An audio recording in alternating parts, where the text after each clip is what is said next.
الايام واحد صاحبنا اسمه محسن مدبولي بالمتراس الارشفيني كان بيشتغل على مشروع الديدلاين بتاعه كمان اسبوعين، وهو محشور في الشغل اكتشف ان هو متقوم عليه محاضرات كورس البرمجه الاونلاين اللي بدا من اسبوعين، وانه عايز يروح للجيم اللي مشترك فيه بقاله سنه وما راحش 5 ايام. ده غير انه بدا شغل جديد ريموتلي عليه 6 تاسكات محتاج يخلصهم والديدلاين بكره. ايه كل ده ما كفايه يا مريم؟ ثانيه بس هقول لك. لا ما هو محسن ما سابش نفسه كده اكيد. محسن راح جاب ورقه وقلم وقال بس انا هعمل بلان بقى، وكتب بقى كل اللي وراه واهدافه والحاجات اللي محتاج يحققها وكل حاجه، واتفرج بقى على فيديو على اليوتيوب بيقول لك انك عشان توصل للهدف الكبير محتاج تكسره لاهداف صغيره. وفعلا محسن عمل كده وكتب خطه ما تخرش الميه زي الكتاب ما بيقول، كتب الحاجات اللي هو محتاج يعملها وقسمها لخطوات بسيطه وخلاص كده. محسن من بكره هيبقى محسن جديد تماما، والسنه اللي احنا فيها دي هتبقى السنه اللي هيتردد فيها اسم محسن الارشفيني في كل مكان كنموذج لحد بدا طريق الاصلاح والتايم مانجمنت لحياته، وبدا يحلم انه بيمتلك شركتين 3 في السوق وقاعد في شارك تانك جنب ايمن عباس واحمد السويدي. وفعلا زي ما بقول لك كده محسن في اول يوم يخلص التاسكات بتاعته،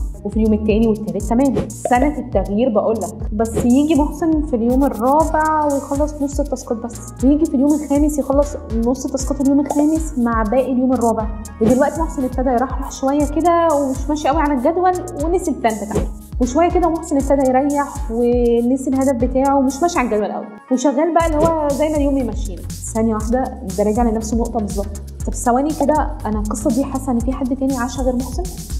بالظبط كده، احنا بنعمل نفس اللي بيعمله محسن بالظبط. احنا في لوب كده كلنا بنمشي فيها، خلينا نسميها الخطه العامه. بنبدا فيها عاده في اول السنه او في عيد ميلادنا او لما بنحس ان وقتنا بيضيع ومحتاجين ناخد خطوه. بنحط فيه اهداف جامده جدا والجدول بنمشي عليه بالحرف اول 3 ايام، وفجاه واحنا ماشيين في الخطه بنيجي في اليوم الرابع نبطأ وفي اليوم الخامس نأجل لغايه ما بنلاقي نفسنا مش ماشيين على الخطه بعد 7 8 ايام، وبعدها بننسى خالص الجدول وبننسى اي خطه احنا عايزينها وبنبتدي نعيش الحياه زي ما كنا عايشينها، ونيجي بعدين ونعمل نفس الخطه تاني ونقول بالمره دي بجد مش هيوقفنا حد. فتفتكر المشكله فين؟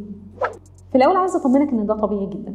الاستمراريه هي اصعب حاجه في الدنيا مهما كنت حابب الحاجه اللي بتعملها، حتى لو عارف ان الحاجه دي ممكن تشقلب حياتك. وخد بالك ان كل الناس عندها التحدي ده.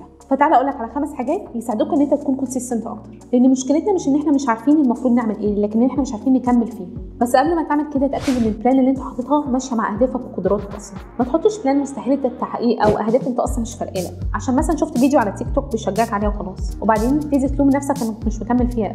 طب وانت تكمل فيها ليه اصلا؟ اول حاجه اختار الحاجه اللي انت فعلا بتحبها وعايز تعملها، مش بس تمام معاك تعملها، انت فعلا بتحبها من جواك جدا، لانك وانت بتحبها هتفضل صعبه. فتخيل بقى لو مش بتحبها. فتاكد انك مش ساحل نفسك في حاجات عشان اللي حواليك بس بيعملوها واقنعوك ان انت المفروض تعملها. تاني حاجه واحده بس ابداها وتكمل فيها، بقيه الحاجات تستنى عليها شويه. ما تشتتش نفسك في كذا حاجه في نفس الوقت مع بعض. لما الحاجه الاولانيه تظبط وتلاقي نفسك ماشيه معاك تمام ابتدي ضيف ليها الحاجات الثانيه. ثالث حاجه محتاج تتجاهل شويه مشاعر الحماس والدوبامين العالي ده وتوصلها مع فكره الملل والتكرار، لان معظم حياتنا كده. فانت مهما كنت بتحب الحاجه وعارف ان هي مهمه وهتغير لك حياتك، هيجي وقت هتكون ممله وبتكمل فيها لوحدك، وساعتها هتبقى تكون بتكمل في الحاجه دي عشان الهدف اللي انت شايفه واللي عارف ان الحاجات دي هتوصلك ليه، مش بس الشغف. لان حتى الحاجات اللي عندنا شغف فيها بتكون في اوقات متكرره جدا وممله جدا. رابع نقطه بقى، اكسر الجدول يوم بس ما تخليهمش يومين ورا بعض.